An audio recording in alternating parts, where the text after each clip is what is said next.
walking in there with an already pre-approved idea of what you think is going to happen and what you think your opinion is going to be, it is hard to be able to say that that person is going to be swayed and can be fair and impartial.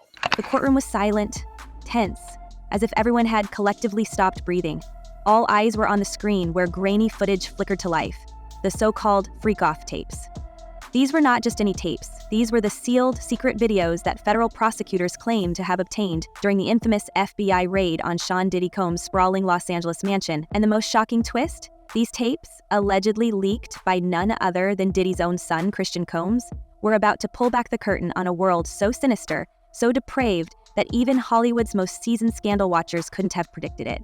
This is somebody that actually thought that he was above the law. So I can only, think that, he was sloppy in the way that he did these crimes, that there's probably a trail of evidence, not only involving him, but everybody in his circle that he would, delegate these responsibilities to. As the first clip played, a collective gasp erupted in the courtroom. It wasn't just what was on the tapes, although the scenes reportedly involved acts so shocking that the judge had preemptively warned the jury about the graphic nature of the evidence. It was where they were filmed. Prosecutors claimed the tapes not only captured the now infamous freak-off parties, but also revealed the existence of a labyrinthine network of underground tunnels. These tunnels, freshly uncovered by FBI investigators, allegedly connected Diddy's private mansion to none other than the Playboy Mansion. Yes, you heard that right, the Playboy Mansion, the epicenter of decades of whispered secrets, scandals, and untouchable celebrity indulgence. The room crackled with stunned disbelief as prosecutors laid out their case. These tunnels weren't just architectural curiosities. No, they were far more than that. The FBI described them as purposely constructed pathways, hidden beneath layers of concrete and dirt, winding their way between two of Los Angeles' most infamous properties. The tunnels contained eerie, locked chambers and dimly lit corridors, their dirt walls giving off an unsettling, almost suffocating vibe. What had gone on down there? Why were these hidden passageways built in the first place? And, more chillingly, how many people knew about them and what they were used for? I feel like we're almost becoming numb to the lawsuit after the lawsuit after the lawsuit. And do all of the allegations against Combs so far that we've seen make the claims here, these new claims, do you think it makes it more or less true? In other words, does the fact that a lawsuit comes out in late 2024? The prosecution didn't hold back. They claimed these tunnels were designed for one reason: secrecy. A world without cameras, without prying eyes, where anything could happen. And as we sat there listening to these revelations unfold, we couldn't help but wonder, what darker truths could those dirt-covered walls be hiding? The tunnels were, as one agent reportedly said, just the tip of the iceberg. And then came the bombshell, the connection to the Playboy Mansion. The very idea sent shivers down our spines. The Playboy Mansion, long a symbol of glitz, glamour, and unrestrained hedonism, had always been wrapped in mystery. Over the years, whispers of secret parties, powerful guests, and troubling behavior had swirled around it.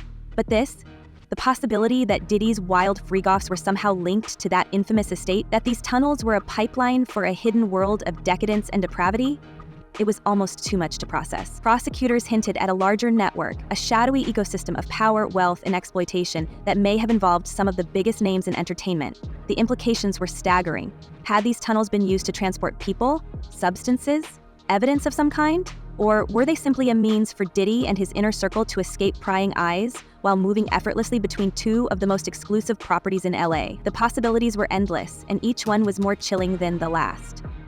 But it will be up to the jury. And there's really another piece of this case, and that's the racketeering case. And they don't really talk about that. Diddy's attorneys, Sean Combs' attorneys, they stay away from the racketeering part of this. They are focused solely on the trafficking part of this case. What we couldn't ignore, however, was the emotional weight of the tapes themselves. Prosecutors claimed they didn't just showcase the underground world, they exposed the unspeakable acts that allegedly took place during Diddy's notorious parties. And the fact that these tapes had surfaced because of Christian, that raised even more questions. Why would Diddy's son risk setting off such an explosive chain of events? Was it intentional, or was it a mistake, a reckless move that spiraled out of control? That could be concluded as soon as Wednesday, with opening statements in the case beginning next week, and then the beginning of the evidence. Combs has pleaded not guilty. He has said, his lawyers have said, that all of these allegations are the prosecutors trying to criminalize his sexual activity that they say was entirely consensual. Christian Combs, once seen as a rising star in his father's empire, now found himself at the center of one of the most scandalous trials in modern history. Some speculated it was an act of rebellion, a young man desperate to break free from his father's shadow. Others wondered if it was something darker.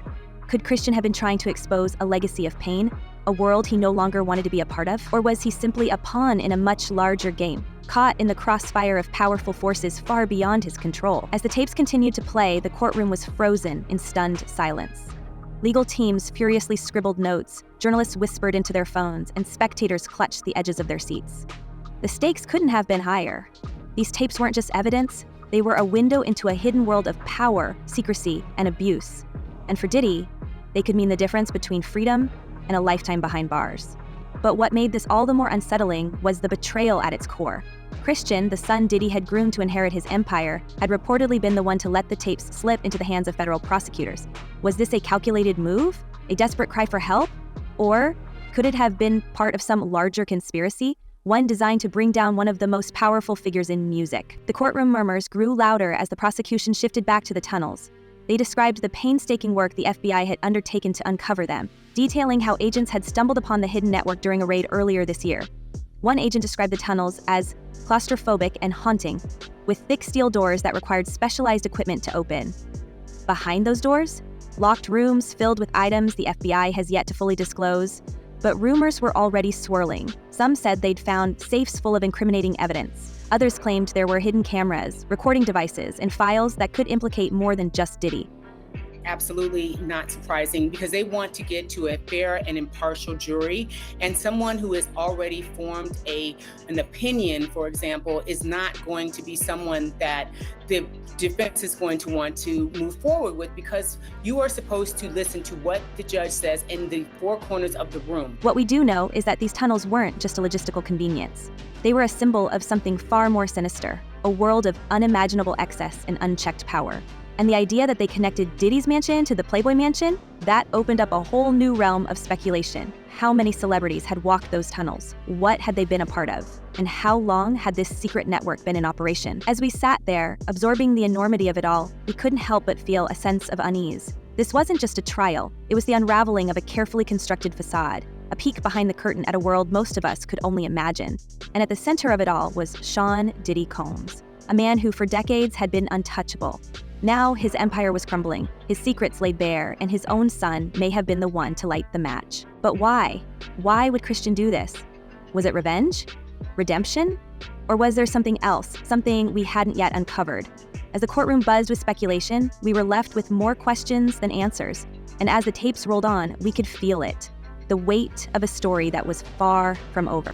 Because we now know who all the prosecutors will be on Diddy's trial. They're all women. They have assembled a team of female prosecutors, and that is definitely not. And just when we thought the revelations couldn't get any darker, the whispers started to spread. Whispers of a so-called human zoo. Yes, you heard that right. Hidden beneath the sprawling luxury of Diddy's mansion in those secretive, soundproof chambers uncovered by the FBI, there were rumors of something far more disturbing than any of us could have imagined. These weren't just ordinary locked rooms or storage spaces. According to insiders and leaked reports, these spaces were allegedly used to hold individuals against their will, trapping them in a world of psychological manipulation and control. The very idea sent chills down our spines. Were these rooms part of some twisted power play? A way for Diddy to isolate and dominate those caught in his orbit? The leaked tapes, which poorly captured not only scandalous acts but horrifying abuses, hinted at this very possibility. Prosecutors described footage of victims being forced into degrading situations, all filmed without their knowledge or consent. The tapes painted a picture of an environment where human dignity was stripped away and replaced with fear and coercion. And the fact that these acts were allegedly recorded, it's almost as if Diddy wanted to preserve his control forever, keeping a catalog of secrets that could be weaponized at any moment. It was a chilling peek into the mind of someone who, according to the allegations, thrived on power and domination. But what about those locked rooms? What truly went on behind those heavy steel doors buried deep beneath the mansion? Some sources have claimed that these rooms were equipped with surveillance cameras, chains, and other items that hinted at sinister purposes. Others suggested they were used for storing evidence of past wrongdoings, the kind of evidence that could destroy lives if ever revealed. And then there were the more disturbing theories, that these rooms were part of a broader system of exploitation, a dystopian nightmare hidden in plain sight. As we listened to these allegations, one horrifying question lingered. How many people were trapped in this world? And how many more secrets are still buried underground? You know, I suppose it could be coincidence. I don't think it's coincidence and especially given the nature of the case. Yes. Because when you look at who is examining these various witnesses, especially female alleged victims, of which there will be 4. And then there's the curious case of victim 3. Her disappearance has added yet another layer to this already tangled web. The prosecution had described her as a key witness, someone whose testimony could have blown this entire case wide open. But now, she's nowhere to be found. No one can reach her. Not her legal team, not the prosecutors, not even her close friends. Is this just a coincidence, or is this yet another example of the immense power and influence that Diddy has allegedly wielded for decades? There are those who believe she was intimidated into silence, her absence a direct result of the fear that speaking out could ruin her life. Others speculate that she might have been bribed or coerced into disappearing altogether. And the most chilling theory? That something far more sinister may have happened to ensure her voice would never be heard. Whatever the truth may be, her testimony was expected to include explosive details about the alleged trafficking network, details we may never hear now that she's vanished. The implications of this are massive. If one witness can disappear so easily, how many others might have been silenced before her?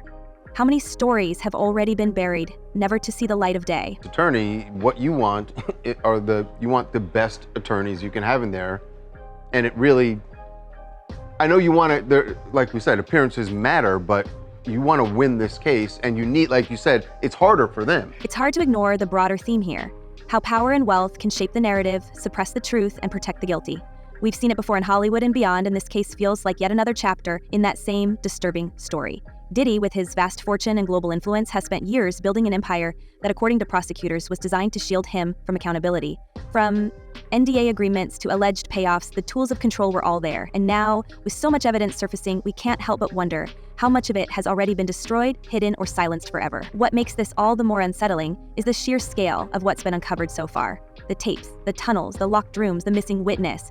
It all points to a pattern of behavior that's hard to ignore. And yet the question remains, will justice truly be served? Or will Diddy, like so many others before him, find a way to escape accountability? His legal team has already dismissed the allegations, describing them as exaggerated or outright false. They've painted a picture of a man who's simply misunderstood, a victim of his own success. But can that narrative really hold up under the weight of everything we've seen so far? So Diddy, after the Cassie lawsuit, gets hit with a bunch of lawsuits, and then ultimately the raids, and then this criminal case. But as investigators dug deeper into Diddy's mansions, they stumbled upon something even more chilling: cryptic messages scrawled across mirrors, walls, and even furniture. These weren't just random scribbles. They were deliberate, calculated phrases that seemed designed to instill fear and submission.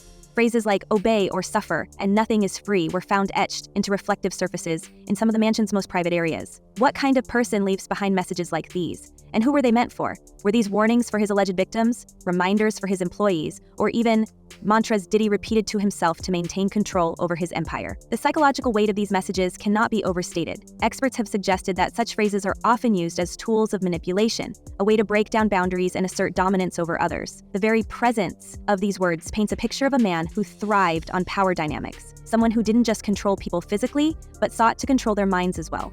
The placement of the messages, too, is telling. Many were found in spaces where privacy and vulnerability intersect: dressing rooms, bathrooms, and even within the hidden chambers beneath the mansion. It's as if these phrases were meant to remind anyone who entered those spaces that they were on Diddy's turf, subject to his rules. The feds, Al Capone style, have not charged everything under the sun. They've charged 3 main charges: racketeering, trafficking, and the transport of a...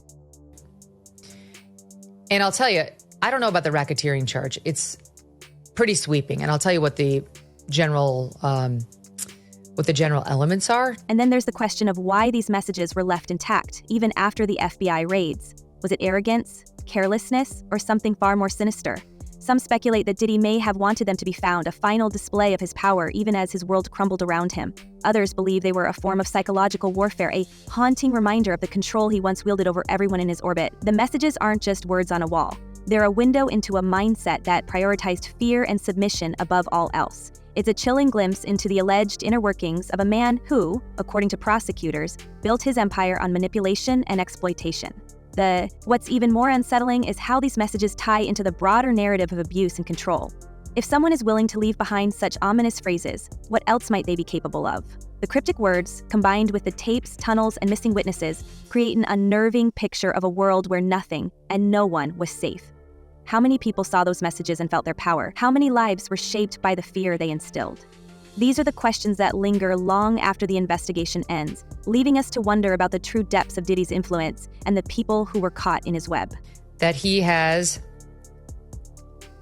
with others, and just because no one else has been charged, which normally in a RICO case you would have others charged, it was a statute designed to get mob bosses, trying to get at criminal behavior that's like a web of criminal behavior that you can't necessarily prove, like the one thing or the statute of limitations expired on the other thing, but you're just showing this bad guy who's operating what's clearly an enterprise that over and over engages in criminal problems or criminal acts. And let's not forget the ripple effects this case could have on Hollywood as a whole. If these allegations are true, it raises uncomfortable questions about who else might have been involved, who else might have known, and who else might be protecting their own secrets. The connection to the Playboy Mansion alone is enough to suggest a much larger web of complicity, one that extends far beyond Diddy himself. How deep does this rabbit hole go? And how many other powerful figures might be caught in its wake? It's impossible to look away from the sheer spectacle of it all. The trial, the evidence, the rumors, it's like watching a real-life thriller unfold in front of our eyes. But beneath the headlines and the tabloid drama, there's a much darker story here. It's a story about power, exploitation, and the devastating impact it can have on the lives of those who get caught in its grasp. And as we watch this saga play out, we're left with one haunting thought. If this is what's come to light, what horrors remain hidden in the shadows of Hollywood's elite? Let's talk about the filth that's starting to come out in the early days of the Diddy trial. This, of course, is P. Diddy. Surprise, surprise, he's a creep. Surprise, surprise, he's done horrible things. What do you think? Can justice prevail in a world where money and influence can buy silence? Or will Diddy's empire even now prove too powerful to dismantle? Let us know in the comments below. And remember, the truth has a way of coming out eventually. Until next time, stay safe, stay curious, and keep asking questions. We'll see you in the next one.